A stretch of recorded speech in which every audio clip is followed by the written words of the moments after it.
There is a specific kind of pain that most people are never prepared for. Not the pain of a bad day, not the discomfort of a difficult season, but the pain of a complete collapse. The moment when the thing you built your life around, the relationship, the career, the identity, the version of yourself you were most proud of, simply falls apart. And you are standing in the rubble of it, trying to remember who you are without the thing that is no longer there. Most people in this moment make one of two mistakes. They either rush to rebuild exactly what they had, filling the space as quickly as possible with something that looks like before, or they stay in the rubble so long that the rubble begins to feel like home. The Stoics had a different approach. Marcus Aurelius lost children, close friends, and the stability of an empire during his reign. Seneca lost his fortune, his freedom, and eventually his life at the order of a man he had tutored. Epictetus lost everything a person can lose before he even had the chance to choose his own life, and all three of them rebuilt. Not by pretending the loss had not happened, not by replacing what was lost with something that looked the same, but by doing something more difficult and more lasting, by rebuilding themselves. In this video, the Stoic way to rebuild yourself after everything falls apart. Write in the comments right now, "I rebuild from within." Say it before this video ends. Step 1. Let it fall. This is the step most people skip, and it is the reason most people never truly rebuild. When something collapses in your life, the instinct is to catch it, to hold the pieces together through sheer force of will, to not let it be as bad as it is, to manage the narrative, minimize the damage, and maintain the appearance of stability even as the foundation gives way beneath you. The Stoics called this resistance to reality, and they considered it one of the most exhausting and most futile things a human being can do. Marcus Aurelius wrote that we cannot choose what happens to us. We can only choose how we meet it. And the first act of meeting something honestly is allowing it to be what it actually is.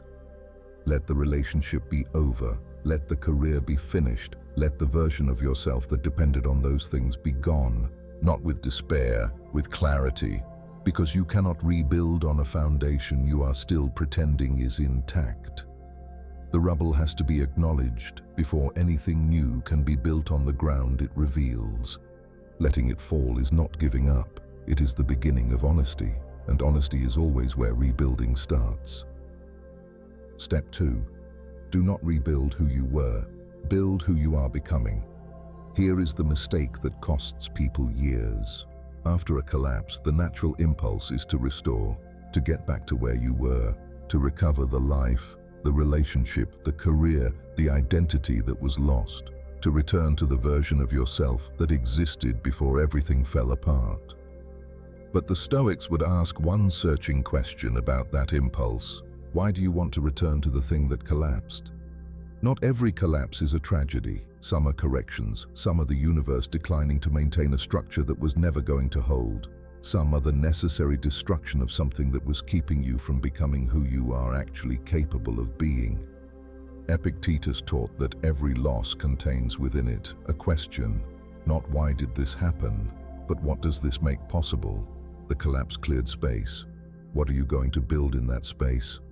Not the same thing, something truer, something more aligned with who you actually are now, after everything you have been through, than with who you were before it happened. The person who emerges from a genuine collapse is not the same person who entered it.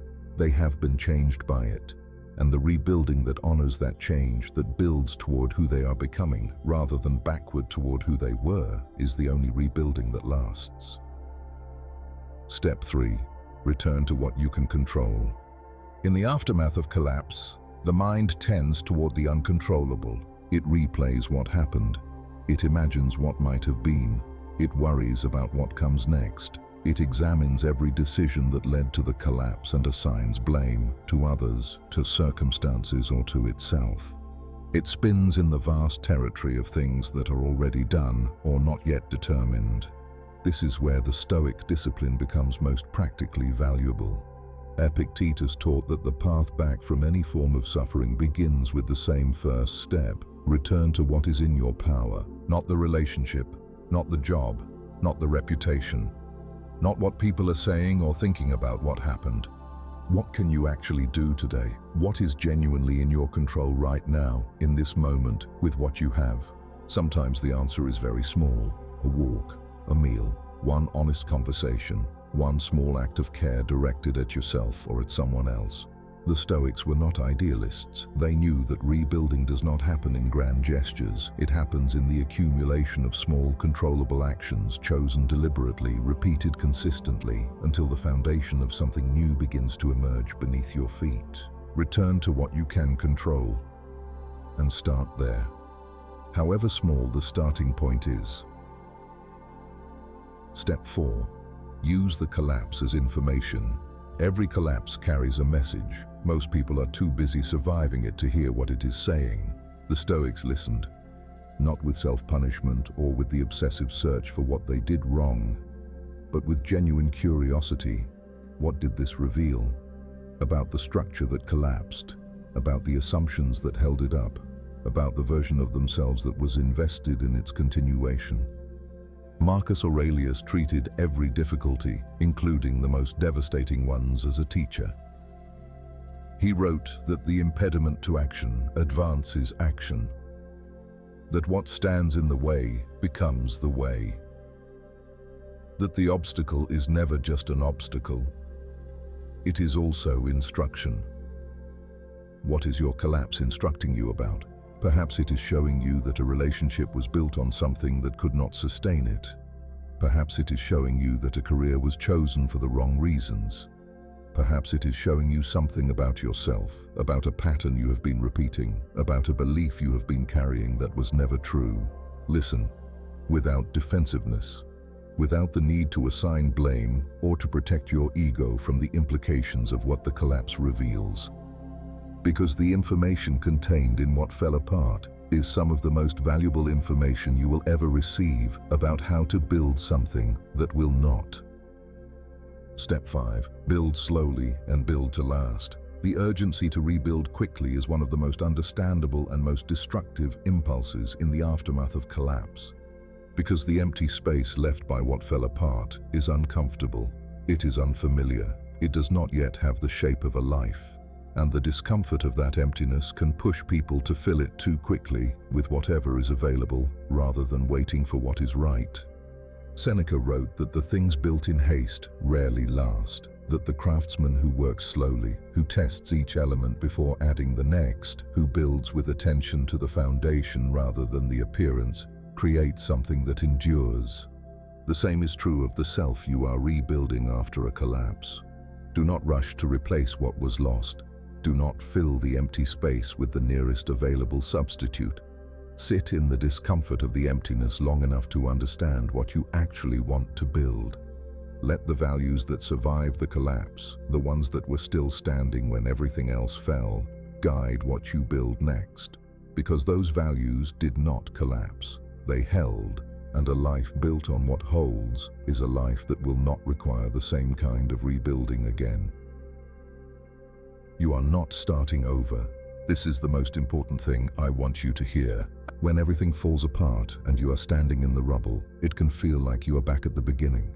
Like all the progress you made, all the work you did, all the growth you achieved has been undone. It has not.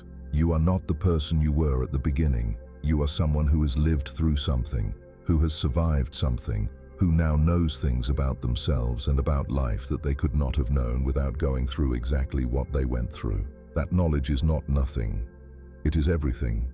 It is the material from which something genuinely new and genuinely durable can be built. The Stoics did not see collapse as failure. They saw it as forge, the intense heat required to turn raw material into something stronger than it was before. You are not starting over. You are starting from a place of experience, of clarity, and of an honesty about yourself and about what matters that you could not have reached any other way. Build from there. That is the ViaStoica, the Stoic path, and it runs straight through the rubble of everything that had to fall so that what comes next could be built properly. If this video reached you where you needed to be reached, subscribe to ViaStoica. Every week, ancient wisdom for the moments that actually test you. Write in the comments what collapsed in your life that, looking back, needed to. I read every single one. Marcus Aurelius, Epictetus, Seneca, 2,000 years ago, still true today. See you on the path.